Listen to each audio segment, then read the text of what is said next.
Et si je vous disais qu'il a existé un évangile écrit par le troisième fils d'Adam, pas par un apôtre, pas par un disciple, mais par le fils même du premier homme, un texte si ancien qu'il faisait paraître les évangiles de Matthieu, Marc, Luc et Jean. Moderne. Et l'Église a brûlé toutes les copies en 393 après Jésus-Christ. Cela ressemble à de la fiction? Attendez de voir ce que Spinoza a découvert.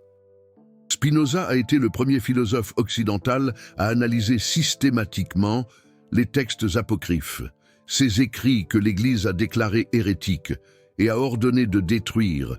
Il n'avait pas accès aux originaux, qui avaient déjà été brûlés, mais il avait accès à des références, à des citations, à des fragments préservés par des écrivains anciens qui mentionnaient ces textes avant qu'ils ne soient détruits, et une de ces références l'a intrigué profondément.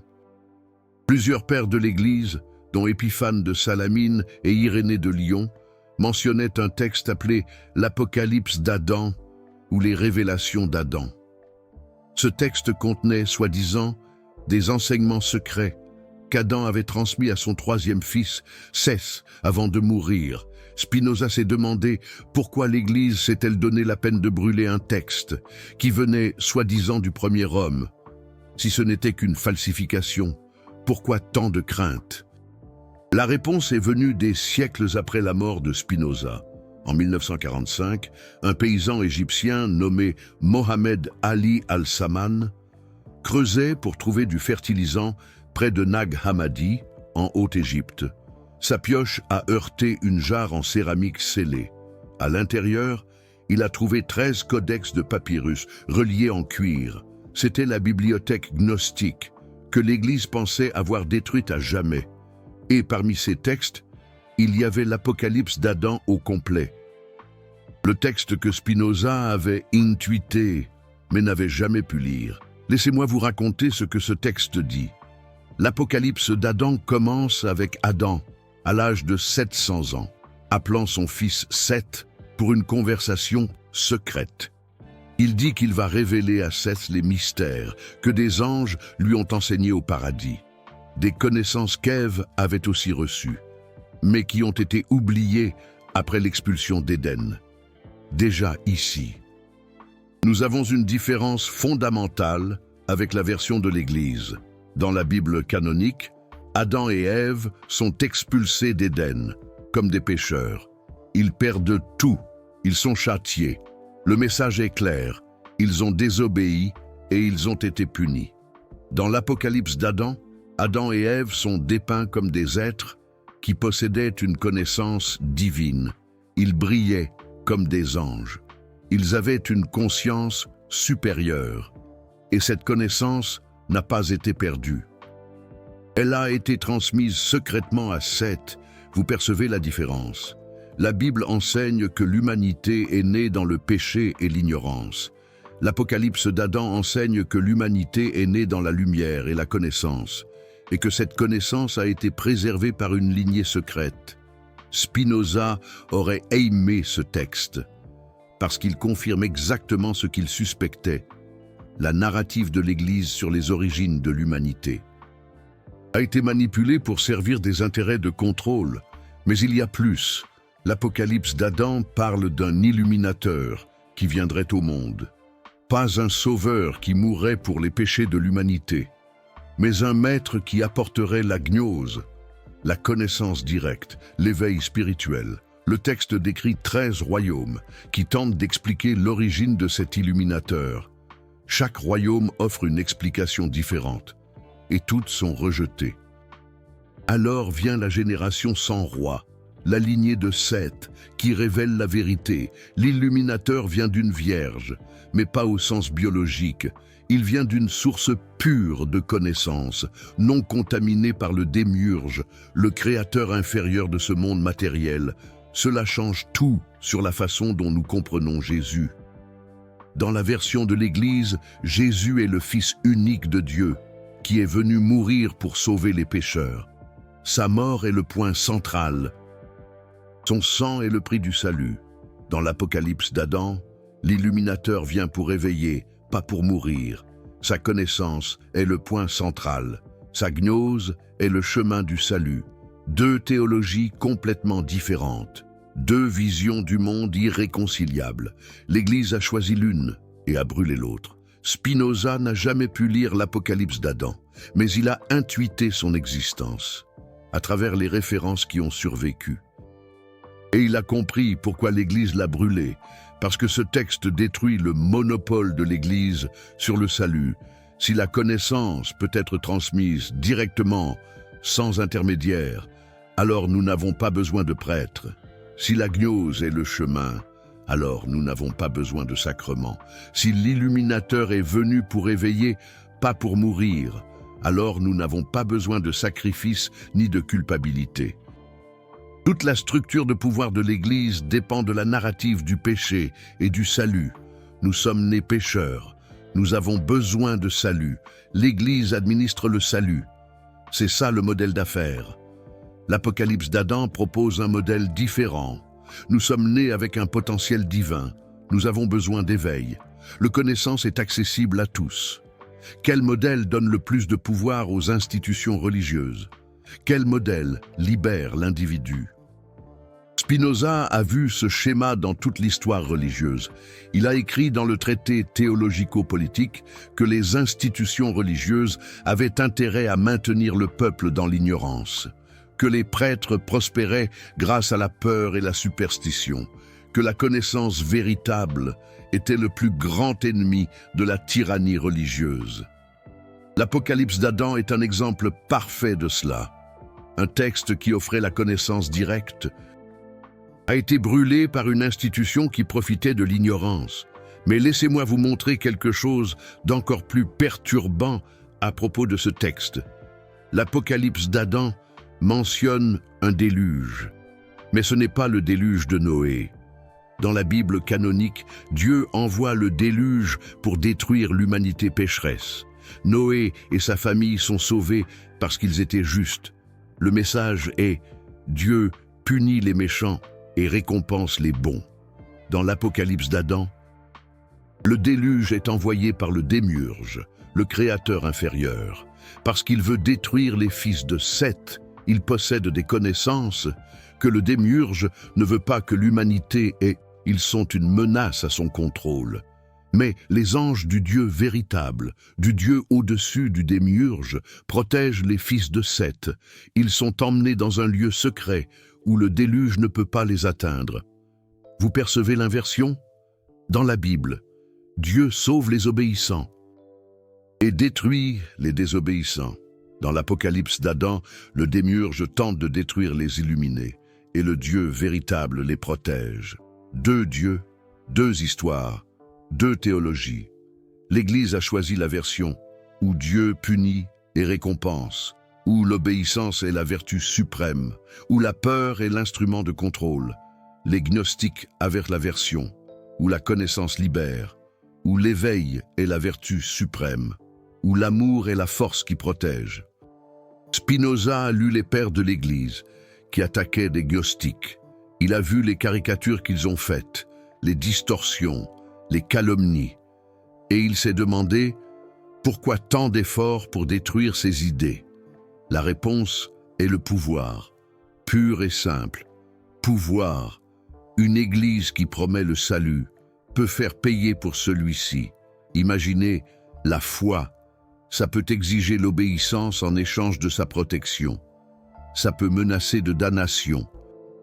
Et ceux qui osent remettre en question une tradition qui enseigne la gnose ne peut rien demander en retour. La connaissance est gratuite, le réveil est personnel. L'illumination ne passe pas par des intermédiaires. Quel modèle survit comme institution? Quel modèle a besoin de brûler ses concurrents? Maintenant, je vais vous révéler qui étaient les Sétiens, les adeptes de cette tradition. Les Sétiens étaient un groupe gnostique qui a prospéré. Au 1er siècle du christianisme, ils se considéraient comme des descendants spirituels de Seth, le troisième fils d'Adam, pas biologiquement, mais spirituellement. Ils étaient la génération sans roi mentionnée dans l'Apocalypse d'Adam. Il croyait que Seth avait reçu d'Adam des connaissances secrètes sur la véritable nature du cosmos, que le monde matériel a été créé par un démiurge ignorant, et non par le Véraï Dieu, que les âmes humaines sont des étincelles divines, prisonnières de corps de chair, et que le chemin de retour vers le plérôme, la plénitude divine, passe par la gnose, la connaissance directe. Les Sétiens avaient leurs propres rituels, des baptêmes spéciaux, des cérémonies d'initiation, des textes sacrés qui ne faisaient pas partie de la Bible canonique, et l'Église les a persécutés jusqu'à leur extinction, pas parce qu'ils avaient tort. Théologiquement, ça c'est discutable, mais parce qu'ils menaçaient le monopole de l'Église sur le sacré, parce qu'ils offraient un chemin alternatif, parce qu'ils disaient que vous n'aviez pas besoin de prêtres pour trouver Dieu. En 393 après Jésus-Christ, le concile d'Hippone a déterminé quel livre ferait le parti de la Bible chrétienne. Les 4 évangiles canoniques ont été acceptés. Des dizaines d'autres textes ont été rejetés. Et beaucoup ont été condamnés à être berlès. Parmi eux, les textes sétiens, y compris l'Apocalypse d'Adam. L'Église pensait avoir détruit cette tradition à jamais, que les idées des Sétiens mourraient avec leurs derniers adeptes, que personne ne saurait jamais ce qu'ils enseignaient réellement. Mais quelqu'un a caché des copies à un moment donné, au IVe siècle, peut-être juste avant ou après le concile d'Hippone. Des moines en Égypte ont placé 13 codex de papyrus dans une jarre en céramique et l'ont enterré près de Nag Hammadi. Pourquoi ont-ils fait ça? On ne sait pas, avec certitude. Peut-être étaient-ils des gnostiques secrets qui voulaient préserver les textes. Peut-être étaient-ils des moines orthodoxes qui ont décidé de les cacher au lieu de les détruire. Peut-être étaient-ils simplement des gens qui reconnaissaient la valeur des textes et ne voulaient pas les voir perdus. Quelle que soit la raison, ils ont sauvé la bibliothèque gnostique de la destruction et 1600 ans plus tard, un paysan avec une pelle a découvert ce que l'Église avait tenté d'effacer. Spinoza est mort en 1677. Nag Hammadi a été découverte en 1945. Il n'a jamais pu lire ces textes, mais ses intuitions ont été confirmées par eux. Il savait que l'Église avait caché et détruit des textes alternatifs. Il savait que le récit officiel était une construction politique. Il savait qu'il existait d'autres versions du christianisme qui avaient été supprimées. Les textes de Nag Hammadi ont prouvé qu'il avait raison. Mais laissez-moi vous raconter comment Spinoza est arrivé à ses conclusions sans avoir accès aux textes originaux. Spinoza est né à Amsterdam en 1632, fils de juifs portugais qui avaient fui l'Inquisition. Dès son enfance, il a été élevé dans la tradition rabbinique. Il a appris l'hébreu, l'araméen, a étudié le Talmud, a mémorisé la Torah. Mais Spinoza avait un esprit qui n'acceptait pas les réponses toutes faites. Il questionnait toutes, et plus il étudiait, plus il réalisait que le récit officiel de la religion avait d'énormes lacunes. Pourquoi certains textes ont-ils été acceptés et d'autres rejetés? Qui a décidé ça? Sur quels critères? Ces questions ont amené Spinoza à étudier les pères de l'Église. Pas parce qu'il était d'accord avec eux, mais parce qu'il voulait comprendre le processus de formation du canon biblique, et c'est dans les écrits des pères de l'Église qu'il a trouvé des références aux textes gnostiques. Irénée de Lyon, au IIe siècle, a écrit un ouvrage intitulé « Contre les hérésies ». Dans cet ouvrage, il décrit en détail les croyances des gnostiques, y compris les Sétiens. Il mentionne les textes qu'ils utilisaient, cite des passages. décrit des rituels. Pourquoi Irénée s'est-il donné la peine de tout documenter pour réfuter, pour combattre, pour enseigner aux chrétiens orthodoxes à identifier et à rejeter ces idées? Mais en faisant ça, Irénée a préservé des informations précieuses sur des traditions qui auraient été complètement perdues. Autrement, Spinoza a lu Irénée, a lu Épiphane, a lu Tertullien, a lu tous les pères de l'Église qui ont attaqué les gnostiques. Et il a réalisé quelque chose d'intéressant. Les arguments contre les gnostiques étaient presque toujours basés sur l'autorité, pas sur la raison. C'est faux, parce que l'Église dit que c'est faux. C'est de l'hérésie, parce que ça contredit ce que l'Église enseigne. Spinoza, en tant que philosophe rationaliste, n'acceptait pas les arguments d'autorité. Il voulait des raisons, il voulait de la logique, et quand il a analysé les arguments des pères de l'Église, et contre les gnostiques, il a trouvé la plupart d'entre eux faibles. Pourquoi est-ce mauvais d'enseigner que la connaissance libère? Pourquoi est-ce de l'hérésie de dire que le monde matériel a été créé par un Dieu inférieur? Pourquoi est-ce dangereux d'affirmer que les âmes humaines sont des étincelles divines? Les pères de l'Église ne répondaient pas à ces questions. Ils répétaient seulement que c'était de l'hérésie. Ils menaçaient seulement de damnation. Ils condamnaient seulement à brûler des livres et à tuer des hérétiques. Pour Spinoza, c'était la preuve que l'Église n'avait pas de réponse, qu'elle craignait le débat honnête, qu'elle utilisait la force, là où la raison échouait, et c'est pour ça qu'il a été excommunié. Le 27 juillet 1656, la communauté juive d'Amsterdam a prononcé contre Spinoza le hérem le plus sévère de son histoire. Les mots étaient terrifiants. Maudit soit-il de jour, et maudit soit-il de nuit, maudit quand il se couche, et maudit quand il se lève. Personne ne pouvait lui parler. Personne ne pouvait s'approcher de lui. Personne ne pouvait lire ce qu'il écrivait. Et pourquoi? Parce qu'il posait des questions auxquelles les autorités religieuses ne voulaient pas répondre. Parce qu'il cherchait la connaissance au lieu d'accepter des dogmes. Parce qu'il était, en essence, un sétien moderne. Il ne le savait pas, bien sûr. Il ne connaissait pas le terme. Il n'avait pas accès au texte. Mais son attitude était la même que celle des sétiens anciens. Chercher la gnose directe, la connaissance personnelle, la compréhension rationnelle. Et il a été puni pour ça, tout comme les sétiens ont été punis siècles auparavant. Maintenant, laissez-moi vous montrer comment l'Apocalypse d'Adam change notre compréhension. De toute l'histoire biblique, dans la Bible canonique, Seth est juste une note de bas de page. Il naît après que Caïn a tué Abel.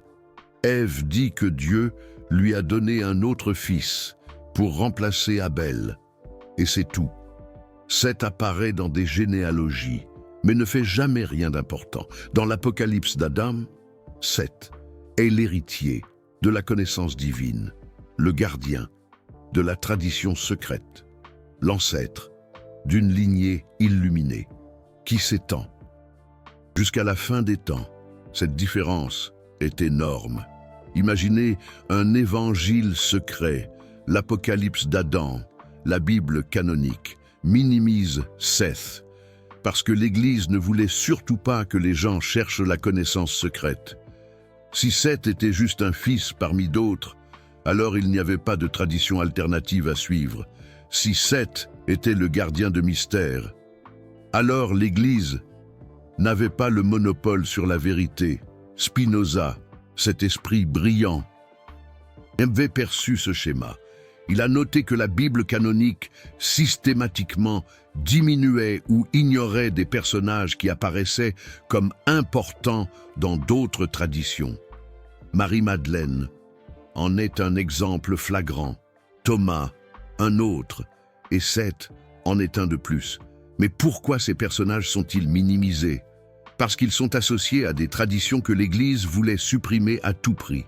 Marie-Madeleine est associée au texte gnostique, qui la montre comme la disciple principale de Jésus, une figure d'autorité spirituelle.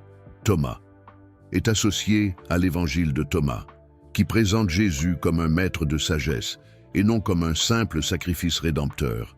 Seth est associé à toute la tradition sétienne, qui enseignait la gnose directe, sans intermédiaire, sans clergé. L'Église ne pouvait pas simplement effacer ces noms de la Bible. Ils étaient là dans les textes les plus anciens. Mais elle pouvait les minimiser, réduire leur rôle, faire croire qu'ils n'étaient pas si importants que ça. Une stratégie invisible, mais redoutablement efficace. Et c'est exactement ce qu'elle a fait. Une manipulation subtile, une réécriture de l'histoire. Maintenant, je vais vous révéler quelque chose que presque personne ne sait. Préparez-vous. L'Apocalypse d'Adam n'est pas le seul texte sétien qui a survécu dans les manuscrits de Nag Hammadi. Il en existe plusieurs autres, et ensemble, ils forment une théologie complète, une vision du monde cohérente, qui est radicalement différente du christianisme orthodoxe, l'évangile des Égyptiens, également appelé le livre sacré du grand esprit invisible, décrit l'origine du cosmos selon la perspective sétienne. Le Dieu véritable, appelé le grand esprit invisible, émane une série d'êtres divins. Un de ces êtres, Sophia, commet une erreur et engendre le démiurge, qui à son tour crée le monde matériel, un monde imparfait, une prison, l'hypostase des archontes, explique comment les archontes, les gouvernants de ce monde matériel, tentent de maintenir l'humanité dans l'ignorance, et comment la gnose, la connaissance, peut libérer les âmes de cette prison, une voie d'éveil. Le traité tripartite offre une version encore plus élaborée de la cosmologie gnostique, avec de multiples niveaux de réalité, et une explication détaillée de la façon dont les âmes sont venues s'égarer dans ce monde. Un voyage cosmique, une quête de retour. Tous ces textes ont été condamnés, brûlés par l'Église. Tous. Ils n'ont survécu que parce que quelqu'un, un érudit inconnu, les a cachés, enfouis dans le sable de Nag Hammadi. Un acte de résistance. Mais laissez-moi vous raconter quelque chose de fascinant sur la façon dont ces textes ont été découverts, une ironie tragique. Mohamed Ali al-Saman, le paysan égyptien qui a trouvé la jarre, ne savait absolument pas ce qu'il avait entre les mains. Il pensait, naïvement, qu'il s'agissait d'or. Quand il a ouvert la jarre et qu'il n'a vu que de vieux livres poussiéreux, il a été profondément déçu. Il a ramené les codex chez lui et sa mère, dans son ignorance, a utilisé certaines des feuilles pour allumer le four. Oui, vous avez bien entendu, une partie de la bibliothèque gnostique, qui avait survécu 1600 ans, a été brûlée pour faire du pain. Une tragédie, éventuellement. Mohamed Ali a vendu les codex à un marchand d'antiquités. Le marchand les a vendus à un antiquaire du Caire. Et ce n'est que lorsque des érudits, des chercheurs, ont examiné les textes qu'ils ont réalisé l'importance de la découverte. Mais à ce moment-là, certains codex étaient déjà endommagés. Certaines pages avaient déjà été perdues. Une partie du savoir, de la connaissance, qui avait survécu au concile d'Hippone, avait été détruite par une femme au foyer égyptienne qui avait besoin d'allumer son four. L'ironie est cruelle, mais elle est aussi un rappel de la fragilité de la préservation du savoir, de la transmission de la connaissance. Les textes que nous avons aujourd'hui ne sont que des fragments, des survivants d'une bibliothèque beaucoup plus vaste, des réfugiés d'une persécution qui a duré des siècles. Et pourtant, ils suffisent à changer notre compréhension de l'histoire, à remettre en question nos certitudes. Lorsque les érudits ont commencé à traduire les codex de Nag Hammadi, ils ont été choqués. Les textes n'étaient pas de simples curiosités historiques, C'étaient des systèmes théologiques complets, des cosmologies élaborées, des rituels détaillés, une poésie mystique d'une beauté surprenante. Les gnostiques n'étaient pas des hérétiques ignorants et qui ont déformé le christianisme. C'étaient des penseurs sophistiqués qui offraient une alternative cohérente à l'orthodoxie, une autre voie. Et l'orthodoxie n'a pas vaincu parce qu'elle était meilleure. Elle a vaincu parce qu'elle avait le soutien du pouvoir politique, une force brute, quand Constantin, l'empereur, a légalisé le christianisme en 313 après Jésus-Christ. Il n'a pas légalisé tous les christianismes. Il a légalisé un christianisme spécifique. Celui qui servait les intérêts de l'Empire, celui qui pouvait être utilisé pour unifier et contrôler les populations, les gnostiques, avec leur emphase sur la connaissance individuelle et leur méfiance envers les autorités, ne servait pas ce but. Alors, ils ont été déclarés hérétiques, leurs textes ont été brûlés, leurs adeptes ont été persécutés. L'histoire est écrite par les vainqueurs, et les vainqueurs avaient des armées, des tribunaux, Spinoza. Il comprenait cela très bien. Il a écrit que la religion organisée était souvent un outil de contrôle politique, que les gouvernants utilisaient la peur de l'enfer et la promesse du paradis pour maintenir les masses obéissantes, que les prêtres prospéraient quand le peuple était ignorant. L'Apocalypse d'Adam est une preuve de cela. Un texte qui offrait la libération a été brûlé par une institution qui profitait de la soumission, un paradoxe tragique. Et tous ces textes confirment ce que Spinoza suspectait, que la version officielle du christianisme n'est pas la seule version, qu'il existait d'autres traditions, d'autres théologies, d'autres façons de comprendre le message de Jésus. L'Église a choisi une version et a déclaré toutes les autres hérétiques, pas parce qu'une était vraie et les autres fausses, mais parce qu'une servait les intérêts du pouvoir et les autres non. Cela nous amène à une question perturbante. Si l'Église a brûlé des textes qui prétendaient venir de Seth, le troisième fils d'Adam, qu'a-t-elle brûlé d'autres? Nous connaissons au moins 52 textes gnostiques qui ont survécu à Nag Hammadi. Mais combien ont été détruits complètement? Combien n'ont pas eu la chance d'être cachés par des moines prévoyants? Les historiens estiment que la bibliothèque d'Alexandrie, avant d'être détruite, contenait environ 400 000 rouleaux.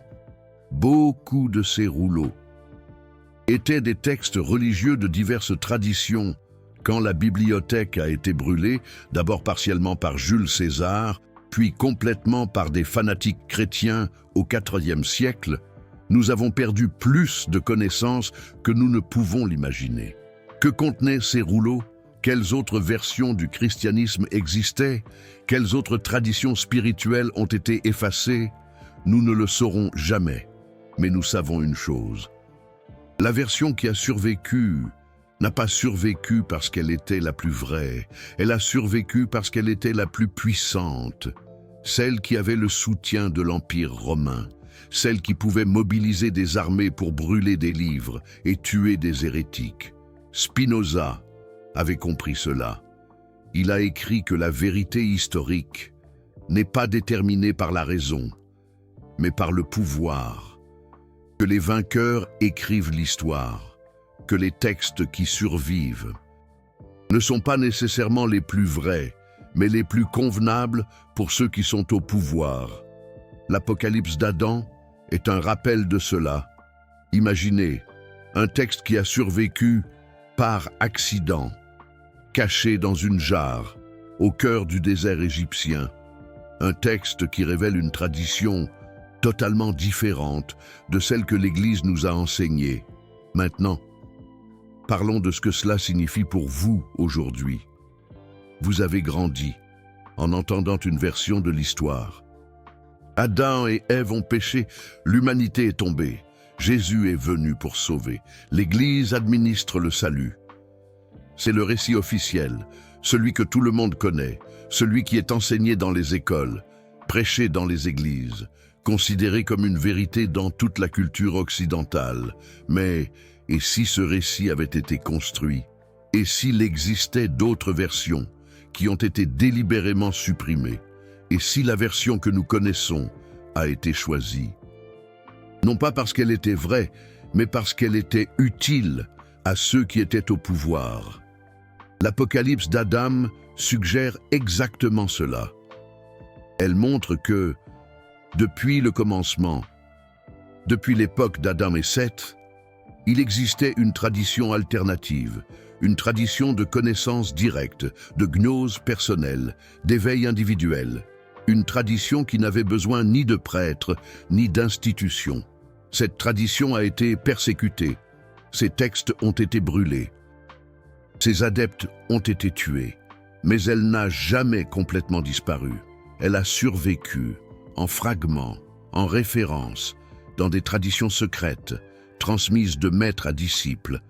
Elle a survécu chez les alchimistes médiévaux, chez les mystiques de la Renaissance, chez les philosophes des Lumières. Elle a survécu chez Spinoza, qui, même sans avoir accès aux textes originaux, a intuité son existence et a défendu ses principes. Et maintenant, avec la découverte de Nag Hammadi, elle est disponible pour tous. Vous pouvez lire l'Apocalypse d'Adam. Vous pouvez étudier les textes sétiens. Vous pouvez former votre propre opinion sur ce qu'ils signifient. L'Église ne peut plus brûler ces textes. Ils sont traduits, publiés, accessibles. La connaissance qui a été cachée pendant 1600 ans est maintenant à la portée de toute personne qui a la curiosité de la chercher. Et c'est la vraie victoire. Pas sur l'Église spécifiquement, mais sur toute tentative de contrôler la connaissance. Spinoza disait que la vérité est fille du temps et non de l'autorité. Que peu importe le nombre de livres que vous brûlez, le nombre d'hérétiques que vous tuez, le nombre de siècles que vous essayez de maintenir le peuple dans l'ignorance, finalement, la vérité émerge. Finalement, les textes cachés sont trouvés. Finalement, les questions réduites au silence sont posées à nouveau. L'Apocalypse d'Adam est restée cachée pendant 1600 ans, mais elle a été trouvée.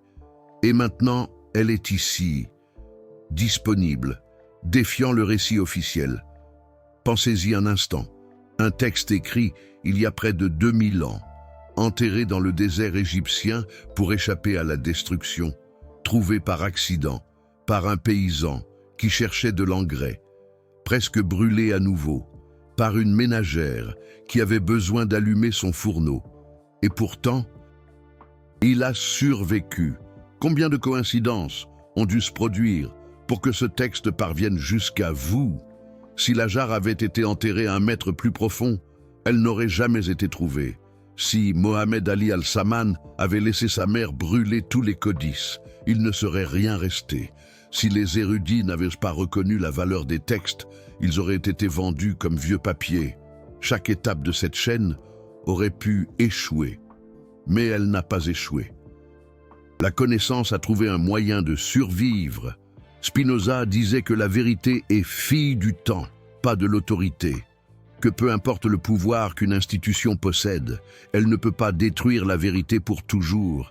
Elle peut la retarder, elle peut la cacher, elle peut persécuter ceux qui la défendent. Mais, éventuellement, la vérité émerge. L'Apocalypse d'Adam est la preuve de cela. L'Église a fait tout ce qu'elle pouvait pour le détruire. Elle a brûlé des copies. Elle a persécuté des adeptes. Elle a effacé des mentions. Et malgré tout, le texte a survécu. Parce que la vérité a une résilience que les institutions n'ont pas. Les institutions naissent, grandissent, déclinent, meurent. L'Église qui a brûlé les textes gnostiques n'est pas la même Église d'aujourd'hui. Elle a changé. Elle s'est adaptée. Elle s'est transformée. Les empereurs qui ont soutenu la persécution sont devenus poussière, il y a des siècles. Mais les idées des gnostiques continuent de vivre parce que les idées vraies ne meurent pas. Elles se cachent, elles attendent, elles ressurgissent. Et maintenant, vous faites partie de cette chaîne de transmission. Vous connaissez quelque chose que des millions de personnes ne connaissent pas. Vous savez que 7 n'était pas une simple note de bas de page. Vous savez qu'il existait une tradition alternative. Vous savez que l'Église a brûlé des textes. Pour protéger son monopole, ce que vous faites de cette connaissance est votre choix. Mais rappelez-vous, la connaissance qui n'est pas partagée court le risque de se perdre à nouveau. Les moines qui ont caché les codices à Nag Hammadi ont fait leur part. Mohammed Ali al-Saman, même sans le savoir, a fait sa part. Les érudits qui ont traduit les textes ont fait leur part. Maintenant, c'est votre tour. Vous venez de découvrir quelque chose que l'Église a tenté d'effacer de l'histoire. Le troisième fils d'Adam, Seth, n'était pas seulement une note de bas de page dans les généalogies. Il était le gardien d'une tradition secrète, l'ancêtre d'une lignée illuminée, le transmetteur de connaissances que le démiurge ne voulait pas que l'humanité possède.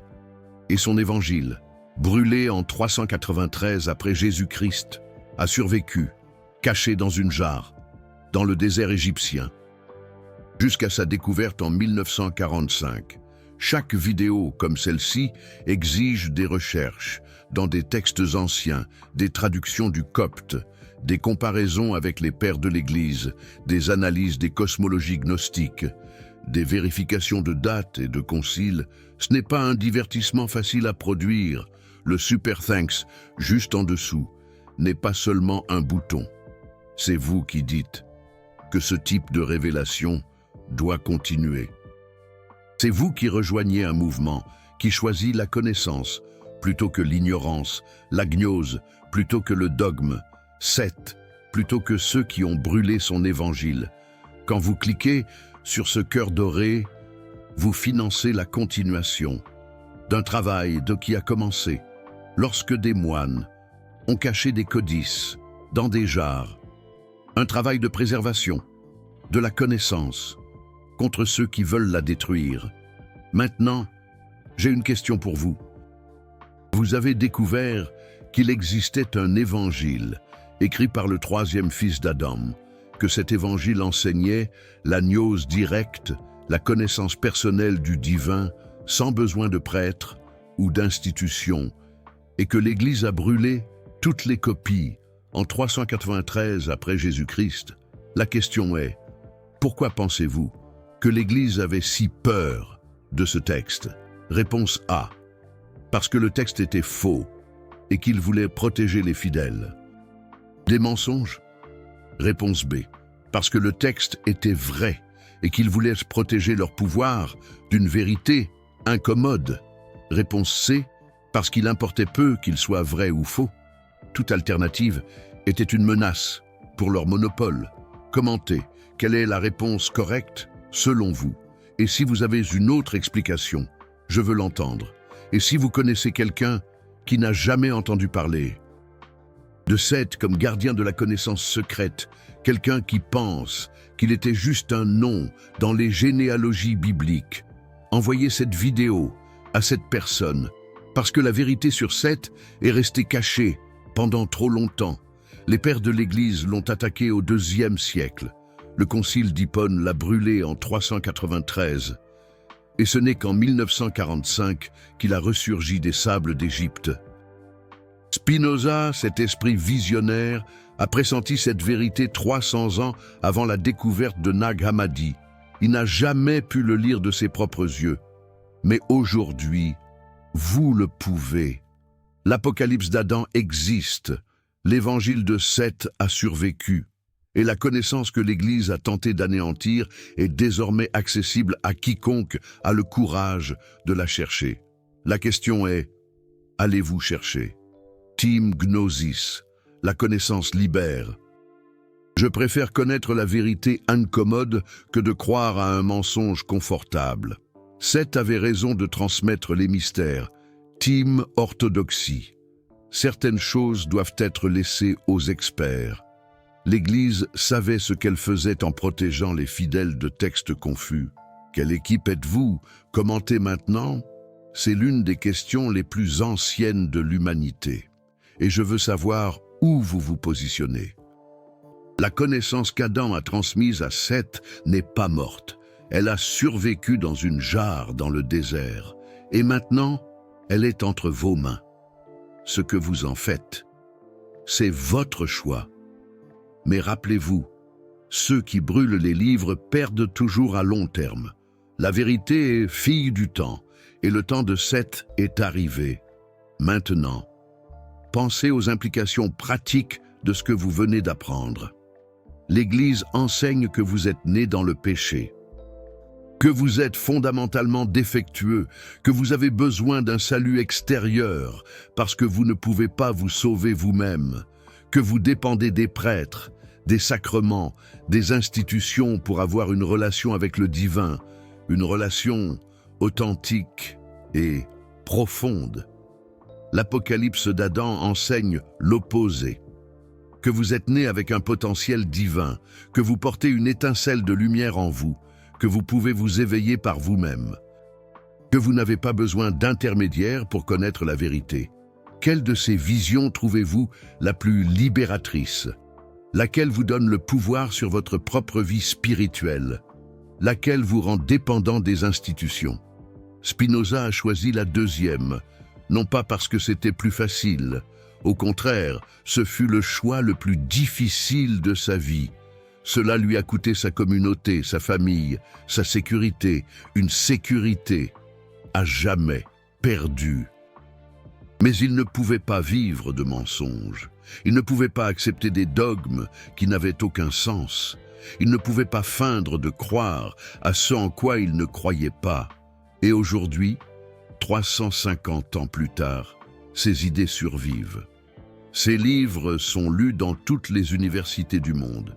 Sa philosophie a influencé Einstein, Goethe, Hegel et d'innombrables autres penseurs, des géants de la pensée. L'homme qui a été maudit par sa communauté est devenu l'un des philosophes les plus respectés de l'histoire. Une histoire riche et complexe.